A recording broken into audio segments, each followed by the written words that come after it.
اعوذ باللہ من الشیطان الرجیم، بسم اللہ الرحمن الرحیم۔ میں ہوں سید شہریار داؤد۔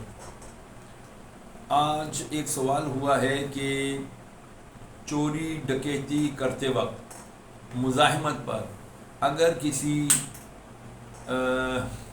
شخص کی جان چلی جائے تو وہ اس کا مرنا کیا ہے؟ آیا وہ ہلاکت ہے یا شہادت ہے؟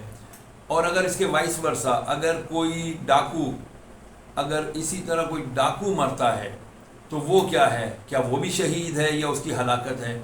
تو اس بارے میں آئیے ہم اللہ اور اس کے رسول صلی اللہ علیہ وسلم کے احکامات کو سنتے ہیں۔ میں آپ کے سامنے چند احادیث مبارکہ پیش کرنے لگا ہوں اور پھر اس کے بعد اس کی انشاءاللہ مختصر تشریح اور آسان اس کی میں آپ کو ڈیفینیشن بتاؤں گا کہ آخر آج کل کے دور میں یہ جو ڈکیتیاں ہوتی ہیں اور یہ کس طرح سے ہمارے معاشرے کو دیمک کی طرح چاٹ رہی ہیں اور اس کے پیچھے اصل محرکات کیا ہیں، کون کون اس کے ذمہ دار ہیں اور اصل سزا کسے ملنی چاہیے، اس پر بھی بات کرتے ہیں۔ سن لیجئے، میرے آقا علیہ الصلوۃ والسلام نے ارشاد فرمایا،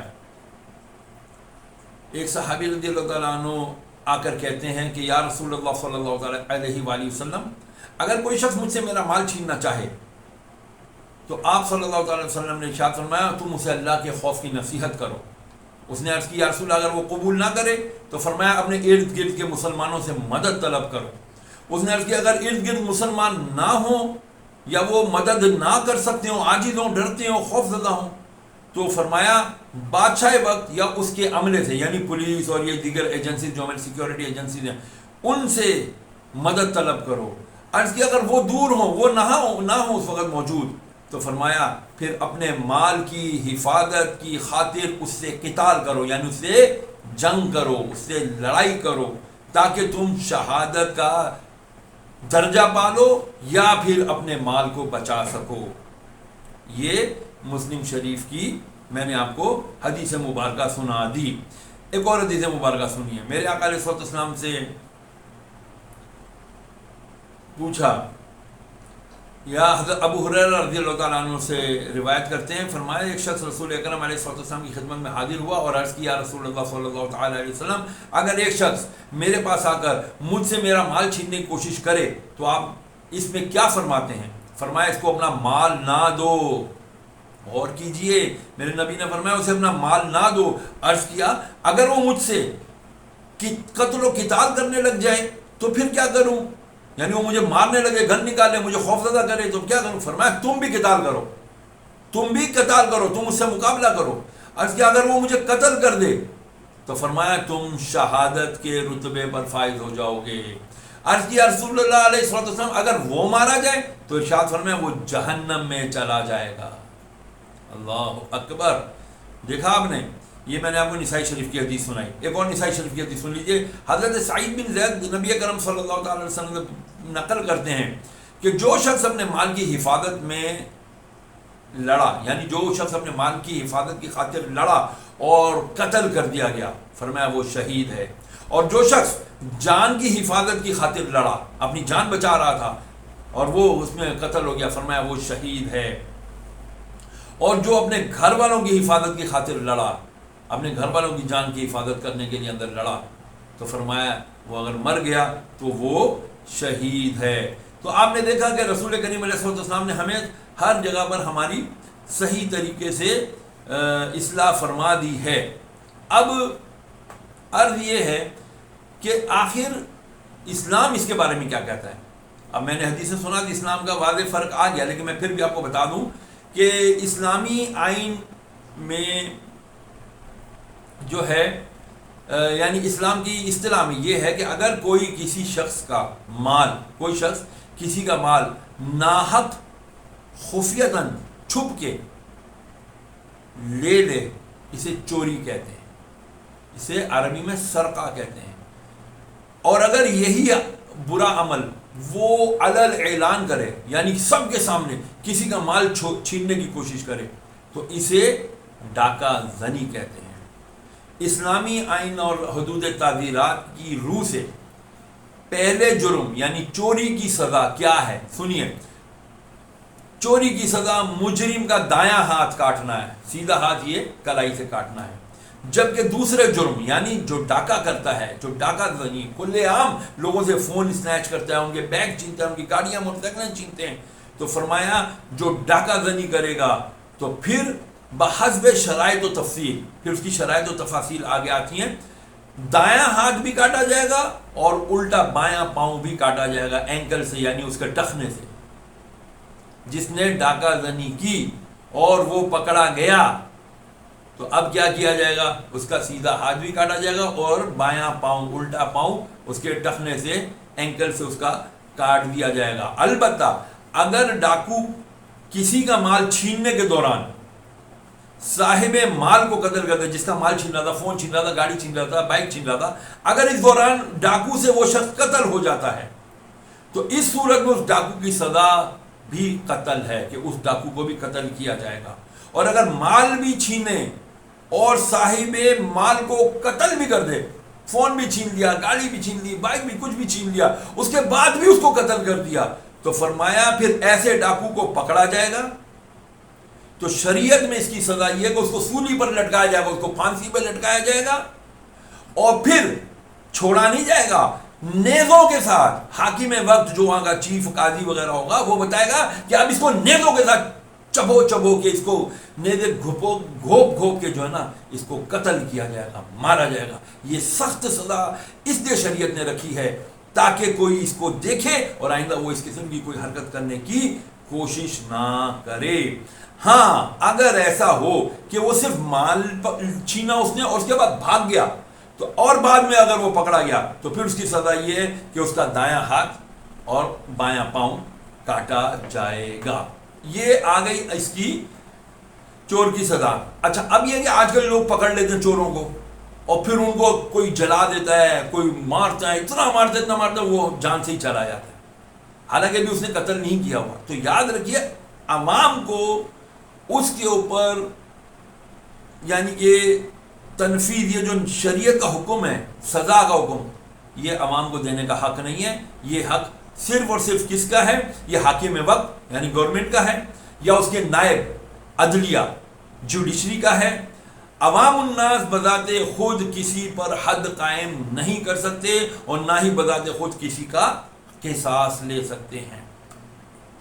تیسری بات سن لیجئے، ریزن ڈکیت، اس کو ڈکیتی کے دوران اگر اس نے صاحب مال کو قتل کر دے تو نہ مالک گناہ گار ہوگا اور نہ ہی قصاص یا دیت لازم ہوگی۔ دوبارہ سنیے گا، ڈکیت کو ڈکیتی کے دوران اگر اس شخص نے اپنے سیلف ڈیفنس کے اندر اس ڈکیت کو قتل کر دیا تو اب ڈکیت کے وارثین اس سے قتل کا بدلہ قتل نہیں ہوگا۔ کیوں؟ اس لیے کہ وہ اس کا مال چھین رہا تھا، اس نے اپنا آپ کو بچانا، اپنے مال کو بچانے میں اگر اس کو قتل کر دیا ہے تو پھر اس پر قصاص بھی نہیں ہے، دیت بھی لازم نہیں ہے۔ اسی طرح سے اگر کوئی تیسرا شخص، کوئی دوسرا شخص وہاں قریب موجود تھا، یہ دونوں لڑ رہے تھے، ڈکیتی کر رہا تھا اور یہ شخص بیچارہ خوف زدہ تھا، تو کسی دوسرے نے آ کر کے اس ڈکیت کو قتل کر دیا تو اسی طرح اس دوسرے شخص کے اوپر بھی کوئی قصاص، کوئی قتل، کوئی دیت نہیں لگے گی، کیونکہ اس نے اس کی جان بچائی ہے۔ وہ شخص شرعاً گناہ گار نہ ہوگا، نہ ہی اس پر قصاص اور نہ ہی اس پر دیت لازم ہوگی۔ تاہم شرط یہ ہے کہ ڈکیت کے قتل کے سوا مظلوم کی حفاظت کا کوئی صورت باقی نہ ہو، یعنی اگر آپ اس کو ماریں گے نہیں تو وہ جو ہے نا اس کو مار دے گا، پکا پتہ ہے کہ یار یہ اگر ہم نے اس کو نہیں مارا، اس کو پکڑا نہیں تو پھر وہ اس کو مار دے گا۔ آپ کو پتہ ہے ڈکیت لوگ آج کل اپنی جان ہتھیلی پہ لے کے نکلتے ہیں اور ذرا ذرا سی بات پر گولیاں مار دیتے ہیں۔ یہاں پر میں ایک بات اور کہنا چاہوں گا آپ لوگوں سے کہ بہت سارے لوگ آج کل ویڈیوز بنا کے ڈال رہے ہیں، او بھائیو ڈکیت آ گئے ہیں، چور آ گئے ہیں کراچی شہر میں، تو یہ مانگے تم سے جو بھی دو ان کو دے دو۔ ایسا نہیں ہے بھائی، کیوں دے دو؟ اللہ کے نبی نے فرمایا اپنی چیز کی حفاظت کرو، اور اگر وہ حفاظت نہیں کرتا اور اس طرح تم دیتے رہو گے وہ تو شیر ہو جائیں گے۔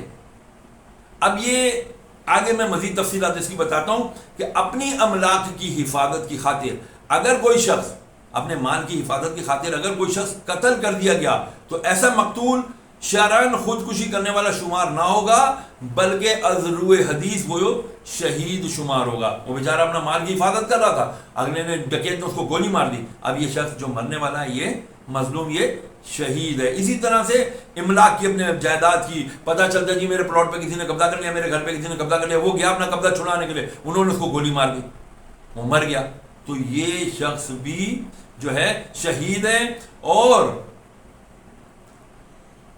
اگر اس نے اپنی جان بچاتے ہوئے یا اپنا مال, اپنی پراپرٹی بچاتے ہوئے ان ڈاکوؤں کو اگر قتل کر دیا, فائرنگ ہو گئی, اس نے اگر اس کو قتل کر دیا, تو اب اس شخص کے اوپر کوئی بھی سزا نہیں ہے. اس کے اوپر نہ ہی قصاص ہوگا, نہ ہی دیت واجب ہوگی, اور نہ ہی قاتل یعنی صاحب مال یا اس کے معاون گناہگار نہیں ہوں گے, بشرط یہ کہ یہ انتہائی قدم اسی صورت میں اٹھایا گیا ہو کہ اگر اس کو قتل نہ کیا جاتا تو یہ مظلوم کو قتل کر دیتا. لیکن اگر ڈاکو کا شر, چیخ و پکار یا معمولی مار پیٹ سے دور ہو جانے کا غالب گمان ہوگا, بھائی ہم شور کریں گے, جیسے آج کل آتا ہے سوشل میڈیا پر کہ سب لوگ سیٹیاں رکھیں اپنے پاس, کہ کسی سے کوئی سنیچنگ ہو رہی ہے, چینا جھپٹی ہو رہی ہے, تو دور والا آدمی ظاہر بات ہے آج کل مدد کر نہیں سکتا, ان کے پاس اسلحہ تو ہوتا نہیں, کیا کریں, سیٹیاں بجائیں. اگر اس طرح کرنے سے بھی کسی ڈاکو کو ہڑبڑی ہوتی ہے اور وہ گھبرا جاتا ہے, وہ بھاگ جاتا ہے, تو پھر اس کو قتل کرنے کی اجازت نہیں ہے. اب اگر وہ بھاگتے ہوئے ڈاکو کو کوئی گولی مار کے قتل کر دے گا تو پھر یہ قاتل ہے جس نے بھی مارا ہے, سمجھا نا. اگر وہ بھاگ رہا تھا تو اس کو پکڑ کے ان کے حوالے کیا جائے جو بھی ہماری اتھارٹیز ہیں. نیز مالک نے شور شرابہ کیا جس کی وجہ سے ریزن یعنی ڈکیت مال چھوڑ کر بھاگنے لگا, پھر مالک نے پکڑا اور اسے قتل کر دیا, تو اس صورت میں قصاص واجب ہوگا. بھائی کیوں قتل کیا؟ جب وہ مال چھوڑ کے بھاگ رہا تھا تو اب آپ اس کو قتل کرنے کا حق نہیں رکھتے تھے. اسی طرح سے اگر ڈکیتی یا ریزنی کے بعد مالک نے کسی اور جگہ پہ اس چور یا ڈکیت کو پہچان لیا اور اس کو پکڑ لیا اور اپنا مال بازیاب کرانے اور اسے قانون نافذ کرنے والے اداروں کے حوالے کرنے کی تو اس کو اجازت ہے, تاہم اس وقت بھی اس کو قتل کرنے کی شرعن اجازت نہیں. اور اگر صاحب مالوں سے قتل کر دیا, بھائی وہ پکڑ میں آ گیا تھا, اب قتل کرنے کا کیا دکھ بنتا ہے؟ اب اس کو دو نا, جو بھی ادارے ہیں, پولیس یا رینجر واٹ ایور یا جوڈیشری, اگر آپ نے اس کے حوالے نہیں کیا بلکہ خود اس کو قتل کر دیا تو اب اس کے اوپر قتل کی, مقتول کی دیت اور پکڑ یہ سب لازم ہوگی. خواتین و حضرات ناظرین, غور کیجئے, ہمارے معاشرے کے اندر, اسلامی جمہوریہ پاکستان کے اندر آج ہر کوئی کہہ رہا ہے پاکستان سے زندہ بھاگ. وجہ کیا ہے؟ نہ جان, نہ مال, نہ عزت, نہ آبرو, نہ املاک, کچھ بھی محفوظ نہیں ہے. اور یہ ساری کی ساری ذمہ داری ریاست کی ہوتی ہے, وہ حفاظت کرے گی. اگر ریاست حفاظت نہیں کرتی تو پھر یاد رکھیے گا عوام مشتعل ہو گئے, بلوا ہو گیا, اور اسی کے اندر کسی کی جان ناحق یا حق واقعتاً چلی جاتی ہے, معاشرے کا نقصان ہوتا ہے. اس کے اوپر غور کرنا ہوگا, یہ آخر ذمہ داری کس کی ہے. حضرت عمر بن عبدالعزیز رحمۃ اللہ علیہ اور ایک جگہ پر آئے کہ مولا علی مشکل کشا رضی اللہ تعالیٰ عنہ فرماتے ہیں کہ اگر کسی نے روٹی چوری کی تو چور کا ہاتھ نہیں کاٹا جائے گا بلکہ حاکم وقت کا ہاتھ کاٹا جائے گا. جی ہاں, حاکم وقت کا ہاتھ کاٹا جائے گا. جی ہاں, پولیس کے بڑے سربراہوں کو پکڑا جائے گا.